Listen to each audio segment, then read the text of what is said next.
Hello everyone. आज हम बात करेंगे कुछ इंपॉर्टेंट वर्ड्स। देखिए, सबसे पहला वर्ड हमारे पास इंटेंशन है। क्या है? इंटेंशन। इंटेंशन जिसको हिंदी में आशय बोला जाता है। इंटेंशन देखो, किसी भी ऑफेंस को करने के लिए सबसे पहले पर्सन के पास एक इंटेंशन होती है, और वो इंटेंशन होती है क्रिमिनल इंटेंशन, यानी मेंसरिया है, गिल्टी माइंड होता है उसके ऊपर। देखिए, इंटेंशन को कैसे बताया गया है। इंटेंशन का मीनिंग होता है डिजायर ऑफ माइंड। क्या होता है? Desire of mind. Desire of mind plus full knowledge in the mind.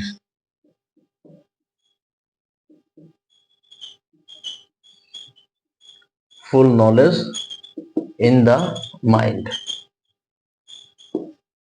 The act must be committed in all the probabilities. The act must be committed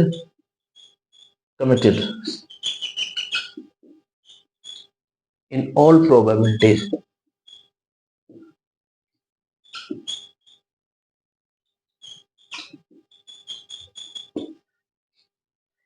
Desire of mind, full knowledge in the mind.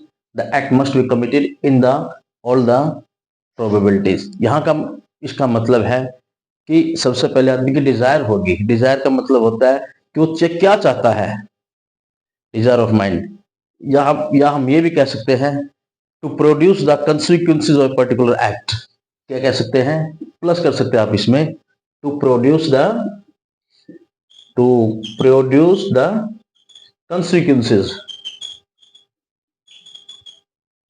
consequences of a particular act.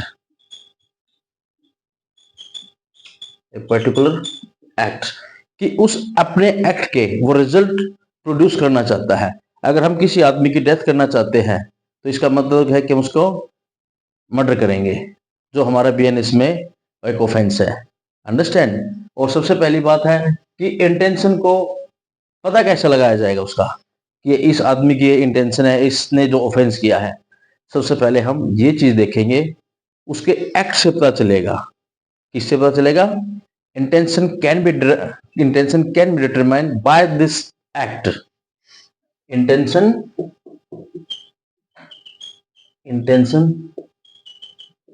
Can be determined by the act of the party.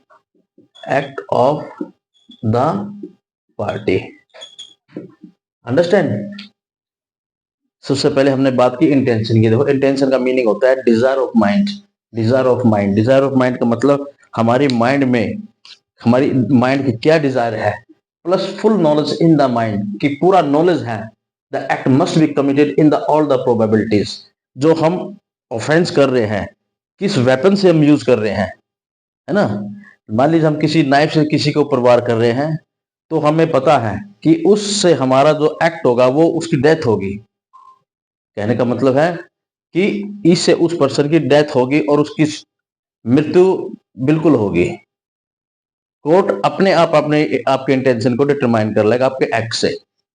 Full knowledge in the mind, the act must be committed on the all the probabilities to produce the consequences of particular act. Consequences का मतलब यहाँ पर है अपने act के result को show करना चाहता है। यहाँ पर intention can be determined by the act of the party. कहने का मतलब यहाँ पर है कि इंटेंशन है जो आदमी की, उसके एक्ट से डिटरमाइन कर लेगा कोर्ट। नेक्स्ट बात की जाए, सेकंड हमारे पास है knowledge.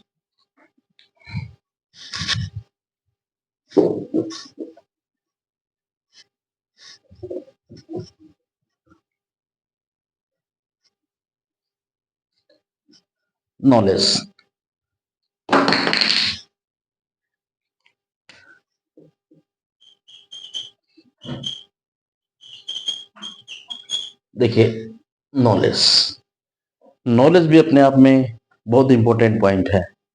There is a difference between intention and knowledge. Knowledge और इंटेंशन में एक अंतर है। नॉलेज का मीनिंग होता है just awareness of doing a particular act. क्या होता है?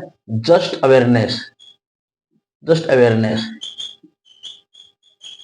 Awareness, just awareness of a particular act,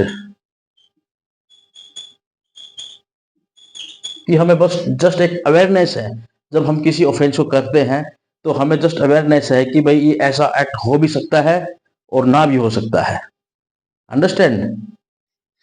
example के तौर पर मान लीजिए कोई पेड़ है और पेड़ के पीछे कोई जानवर है, शेर है या कुछ और भी है, हमें लगता है कोई ऑफेंस हुआ, वो ऑफेंस करने वाला है, या फिर कोई आदमी पीछे झाड़ी के पीछे कोई ऑफेंस करने वाला है, तो हम गोली मार देते हैं। तो कहीं ना कहीं ये होता है कि जस्ट हमें अवेयरनेस है, हमें पूरी इंटेंशन नहीं है वहां पर उसकी, जस्ट अवेयरनेस है पर्टिकुलर फैक्ट की। तो नेक्स्ट बात की जाए, जो नेक्स्ट है, जो नेक्स्ट पॉइंट है हमारा, वो है मोटिव। क्या है? मोटिव। हमने इंटेंशन कर लिया, नॉलेज कर लिया, अब बारी है मोटिव की। देखिए मोटिव क्या है? मोटिव, मोटिव का मीनिंग होता है, motive is the reason behind a person doing a particular act. क्या मतलब होता है? Reason, motive is the reason,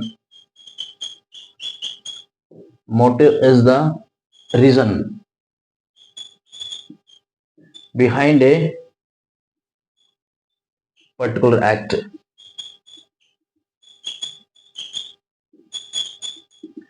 कि हम ये काम क्यों करना चाहते हैं, motive is reason. Understand? Motive is the reason, why did you do, why did you do, तुम क्यों करना चाहते हैं इसे। Understand? Motive is the reason behind a particular act, why did you do. Next बात करें हम लॉफुल। देखिए लॉफुल का मतलब होता है,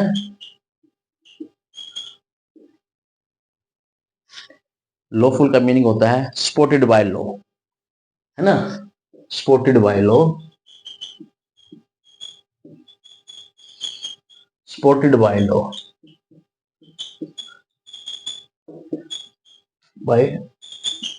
देखिए सिविल केसेस में क्या होता है, अगर हम कोई भी एक्ट करते हैं या कोई दूसरी पार्टी कोई ब्रीच कर देती है, तो इस केस में क्या है, लॉ अगर हमें वो कोई कॉन्ट्रैक्ट वैलिड है तो लॉ हमें सपोर्ट करेगा, हम उसको हमको क्या बोलेंगे, ये लॉफुल है। लॉफुल का मीनिंग होता है सपोर्टेड बाय लॉ। कहने का मतलब अगर हम कोर्ट में जाकर सूट फाइल करेंगे तो कोर्ट हमारी सुनवाई करेगा, इसका मतलब ये होता है। अब नेक्स्ट बात करते हैं unlawful.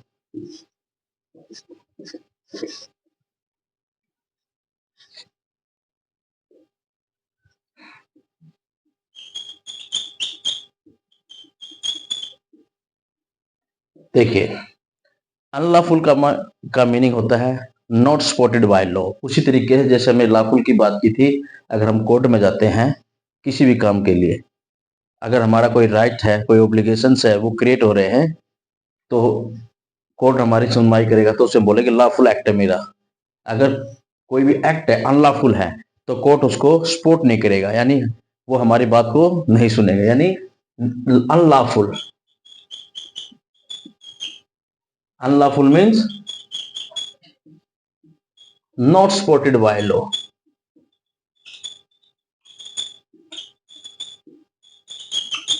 Not supported by law, कि लॉ उस चीज को सपोर्ट नहीं करेगा।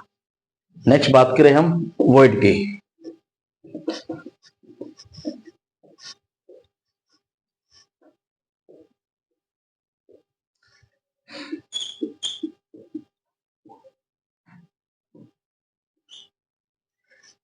देखिए वॉइड जो है ये हमारा एक सिविल में भी आता है, हमारे इंडियन कॉन्ट्रैक्ट में इसकी जो डेफिनेशन है 2G में भी डिफाइन किया गया है इसको।